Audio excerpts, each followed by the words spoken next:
রব্বুল আলামিন বাংলাদেশ সশস্ত্র বাহিনীর যত সদস্য দেশে বিদেশে শান্তি মিশনে যেখানে যে দায়িত্বে নিয়োজিত আছেন, আল্লাহ সবাইকে আসমানি জমিনি বিপদ আপদ থেকে হেফাজত করুন। সকলের উপর, সকলের পরিবার পরিজনের উপর রহমত নাজিল করুন। আয় আল্লাহ, আমাদের দেশের সার্বিক শান্তি সমৃদ্ধি দান করুন। আমাদের দেশকে ও দেশবাসীকে হেফাজত করুন। আয় আল্লাহ, আমাদের ভুল ত্রুটিগুলো আপনি ক্ষমা করে দিন। রব্বুল আলামিন আমাদের দোয়াকে আপনি কবুল করুন।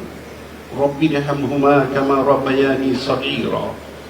ربنا تقبل منا إنك أنت السميع العليم وتب علينا إنك أنت التواب الرحيم. آمين برحمتك يا أرحم الراحمين.